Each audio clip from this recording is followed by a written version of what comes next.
धन जीवन तथा साधना। लेखक स्वामी यतीश्वरानंद। अध्याय 18। आत्म साक्षात्कार के मूल सिद्धांत। सत्य चित आनंद। हम में से प्रत्येक में जीवन, ज्ञान और आनंद की चाह है। हम सभी सुखपूर्वक तथा समझ बूझकर जीना चाहते हैं। अखंड सत्य चित और आनंद हमारा वास्तविक स्वरूप है। जब हम बाह्य जगत का विश्लेषण करते हैं तो समस्त दृश्य जगत के पीछे भी इसी तत्व को पाते हैं। प्रत्येक वस्तु की सत्ता है और प्रत्येक वस्तु में हमारी चेतना को प्रभावित करने की क्षमता है, क्योंकि उसमें एक प्रकार की ज्योति है जो उसके भीतर से प्रकाशित होती है। अंतर प्रकार में नहीं, केवल मात्रा में है। सभी पदार्थ न्यूनाधिक मात्रा में व्यक्ति की आवश्यकताओं की पूर्ति करते हैं। सुख की लालसा सदैव बनी रहती है और मन विषयों की ओर केवल इस आशा से दौड़ता है कि उसे उनमें सुख मिलेगा। वो किसी वस्तु को उसके स्वरूपगत मूल्य के लिए नहीं चाहता। इस प्रकार न केवल स्वयं में बल्कि जगत के सभी जड़ और चेतन पदार्थों में हम सत्य चित और आनंद की झलक प्राप्त करते हैं। नाम और रूप सत्य का मुंह ढक लेते हैं, किंतु सभी नाम और रूप अपने पीछे अवस्थित सत्ता की महिमा को अस्पष्ट रूप से प्रतिबिंबित करते हैं। हम में इस सत्ता की अवचेतन संवेदना सदैव बनी रहती है। यह संवेदना भले ही बहुत अस्पष्ट और धुंधली हो, पर रहती अवश्य है, और सारे आध्यात्मिक जीवन का लक्ष्य इस अस्पष्ट चेतना को स्पष्ट करना है। अगर हम सही अर्थ में सत्य का साक्षात्कार करना चाहते हैं तो हमें स्वयं से ही प्रारंभ करना होगा और उसका पता लगाना होगा जो अहम के पीछे अवस्थित है। शरीर के साथ मिथ्या तादात्म्य।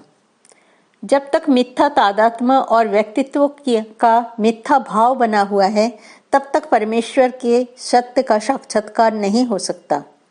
यह मिथ्या तादात्म्य हम सभी में विद्यमान है और इस कारण हमारी चेतना का केंद्र सदा बदलता रहता है। कार्य करते हुए या जागतिक स्तर पर रहते हुए भी अपनी चेतना को अतीन्द्रिय भूमि में केंद्रित रखना संभव है, पर जब तक शरीर और मन के साथ यह मिथ्या तादात्म्य बना रहेगा, तब तक यह स्थिति कभी प्राप्त नहीं की जा सकती। जब हम शरीर के साथ अपना तादात्म्य स्थापित करते हैं, तब हमें आनंद और पीड़ा का अनुभव होता है, और जब मन के साथ तादात्म्य स्थापित होता है, तब सुख और दुख का। इन दोनों अवस्थाओं में अहम के सामान्य घटक है जो विभिन्न रूपों में प्रकट होता है। जब तक अहम बना हुआ है, तब तक हम ब्रह्म की झलक भी नहीं पा सकते। तथापि इस संदर्भ में एक बात महत्वपूर्ण है। मिथ्या तादात्म्य के समय भी ऐसे तत्व की चेतना बनी रहती है जो सदैव वर्तमान है, जिसमें परिवर्तन नहीं होता। यह तो साधक का कार्य है कि वो उस अपरिवर्तनशील शाश्वत तत्व को खोज निकाले।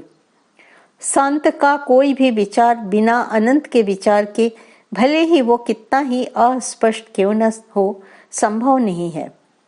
एक को सत्य मानने का अर्थ है दूसरे को भी सत्य मानना। अनादि अनंत विशुद्ध चैतन्य या आत्मा निरूपित नहीं किया जा सकता है, इसका केवल साक्षात्कार किया जा सकता है। कच्चा अहम।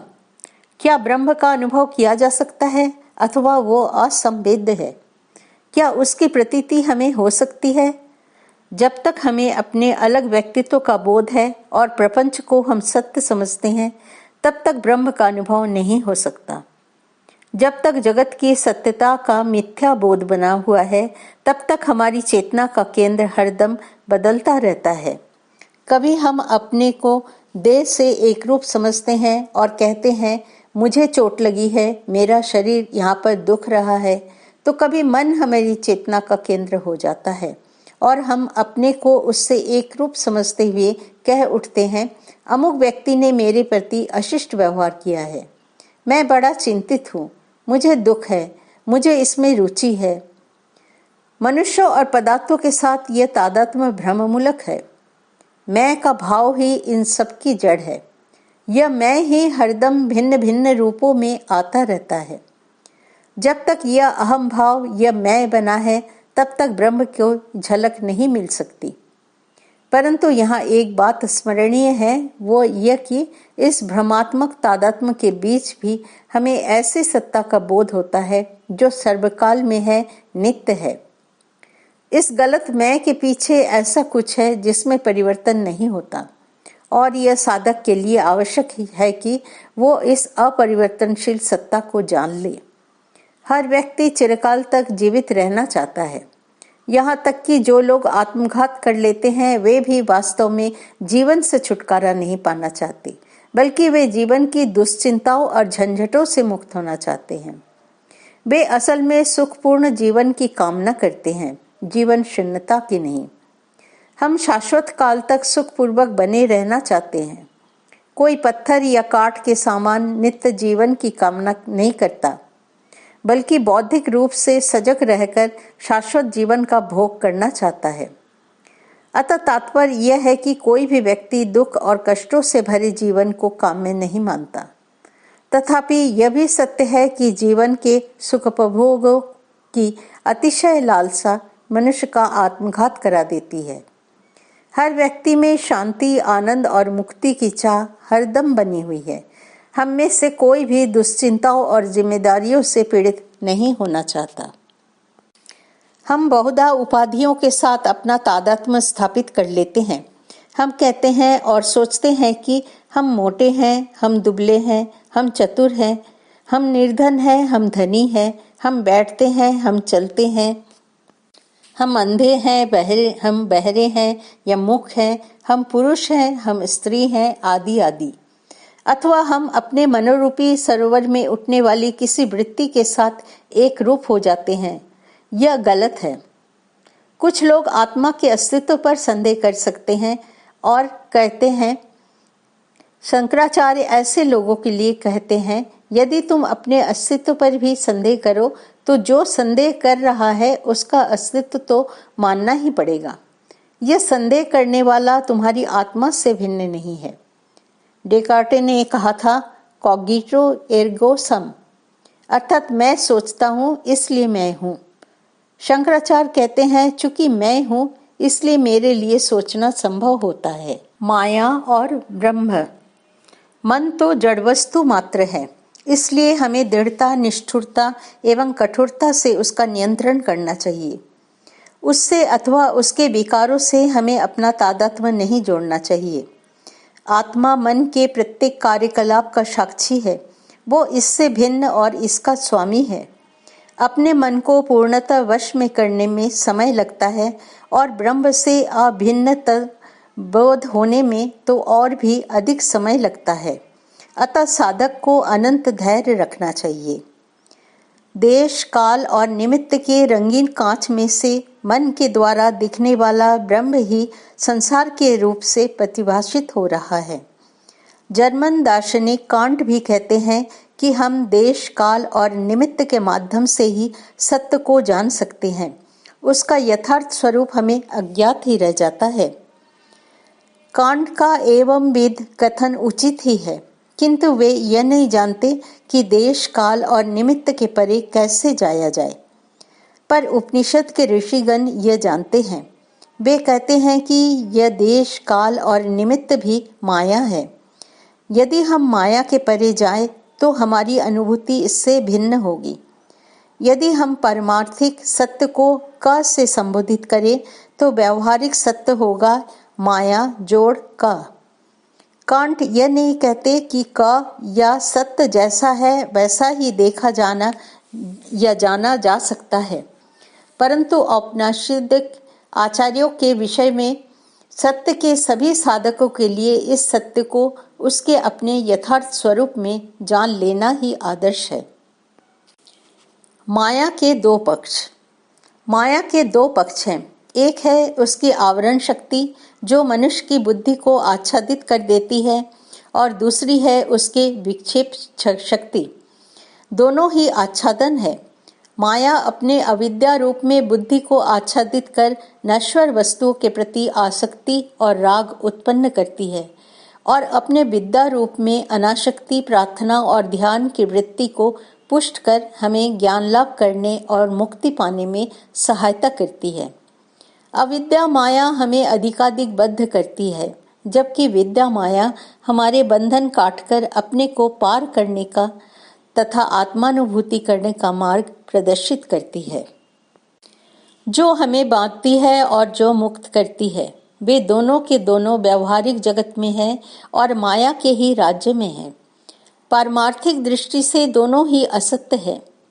जहाँ कहीं भी द्वंद्व हो वही माया है।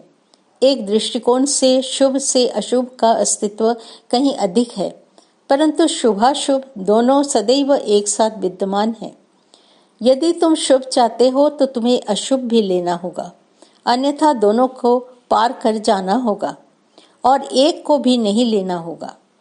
जैसे साधु का अस्तित्व है, वैसे ही असाधु और पापी का भी। यदि है तो दोनों एक साथ है, यदि नहीं है तो दोनों ही नहीं है। वैचित्रमय जगत। यदि तुम पदार्थों का मूल कारण जानने का प्रयत्न करो तो पाओगे कि यह एक असंभव कार्य है। इसके लिए एक अत्युत्तम और सूक्ष्म यंत्र आवश्यक है। स्वयं मनस्कम सोत्रम पानिपादम ज्योतिर्विदितम यत्र लोका न लोकाः देवा न देवाः वेदा न वेदाः यज्ञा न यज्ञा माता न माता पिता न पिता स्नुषा न स्नुषा श्रमणो न श्रमणः एकमेव तत ब्रह्म विभाति निर्वाणम। ब्रह्मोपनिषद। अर्थात वो मन रहित, कर्ण रहित, हस्त पाद रहित और स्वयं ज्योति स्वरूप है। वो लोक लोक नहीं होते, देव देव नहीं, यज्ञ यज्ञ नहीं, माता माता नहीं, पिता पिता नहीं, पुत्र वधु नहीं, श्रवण श्रवण नहीं होता। एकमात्र परम ब्रह्म वहाँ प्रकाशित होता है। यह समस्त दृश्य जगत सचमुच बहुत विचित्र है। देह मन आदि यह सब हमें तो कम से कम ऐसा ही प्रतीत होता है कि इसमें कोई अर्थ नहीं। निराकार का आकार ग्रहण करने का क्या प्रयोजन? यह सब अकारण है, मात्र पागलपन है। उस एक सत्ता में माया के इस वैचित्रपूर्ण और नाना रूपीय खेल का कोई स्पष्टीकरण नहीं दिया जा सकता। सापेक्ष स्तर पर कोई भी माया का कारण नहीं बता सकता। सापेक्ष स्तर पर इसका कोई समाधान हो ही नहीं सकता। भले ही तुम उसे प्रभु की इच्छा कह लो, जैसा एक ईसाई कहता है, अथवा भगवान का खेल या लीला कह लो, जैसा कि एक हिंदू कहता है। इसे कभी समझाया नहीं जा सकता, किंतु इसके परे जाया जा सकता है। व्यष्टि और समष्टि। पहले हम व्यष्टि के पीछे समष्टि को, व्यक्ति के पीछे विराट को देखना सीखे। इसके बाद की सीढ़ी है विराट अथवा समष्टि के पीछे निरपेक्ष ब्रह्म की अनुभूति करना। अवतार अथवा इष्ट देवता के प्रति भक्ति के द्वारा हम धीरे धीरे ज्ञान के उच्चतर सोपानों पर आरूढ़ होते हैं। अतीन्द्रिय ब्रह्म सत्ता के अनुभव का मार्ग हरदम सर्वानुसूत दिव्य तत्व के दर्शन में से होकर जाता है। भले ही बुद्धि के लिए, तर्क और युक्ति के लिए अतीन्द्रिय ब्रह्म सत्ता ही एकमात्र उपादेय तत्व ठहरती हो, तथापि बिना आवश्यक तैयारी के, बिना बीच की सीढ़ियों को तय किए कोई भी कूदकर उस ब्रह्म सत्ता तक नहीं पहुंच सकता। हम अपनी दृष्टि को जितनी व्यापक बनाते हैं, हम व्यक्ति के घेरे से उठकर समष्टि की ओर जितना अग्रसर होते हैं, उतना ही हम अनुभव करते हैं कि न तो नर है न नारी, न विषय है न विषयी। वो एक ही भिन्न भिन्न नामों और रूपों में लीलायित हो रहा है। हमें उस एक को विभत्स और भयंकर चीजों में भी देखने का अभ्यास करना चाहिए, पर साथ ही यह सावधानी रखते हुए कि वो विभत्सता और भयंकरता हम पर हावी न होए। वो ईश्वर स्थूल, अशुद्ध, विभत्स अथवा कुत्सित वस्तुओं में भी विद्यमान है, पर इसका अर्थ यह नहीं कि हमारा मन इन स्थूल, अशुद्ध, विभत्स अथवा कुत्सित वस्तुओं से प्रभावित अथवा अभिभूत हो जाए। जो अंधकार प्रकाश को प्रतिबिंबित करता है, वो उस प्रकाश से ही गायब हो सकता है। जिस मात्रा में हम उस एक को देखने में समर्थ होते हैं, उसी मात्रा में हमारे लिए सारी सीमितताओं और द्वंद्वों का विस्मरण होता है। द्वंद्व और सीमा ही इस भौतिक जगत का निर्माण करते हैं। जब हमारे मन में यह धारणा दृढ़ होती है कि ईश्वर को छोड़कर शेष सब कुछ तुच्छ और नगण्य है, असार और छाया मात्र है, तब हम द्वंद्वों और सीमाओं के ऊपर उठने में समर्थ होते हैं।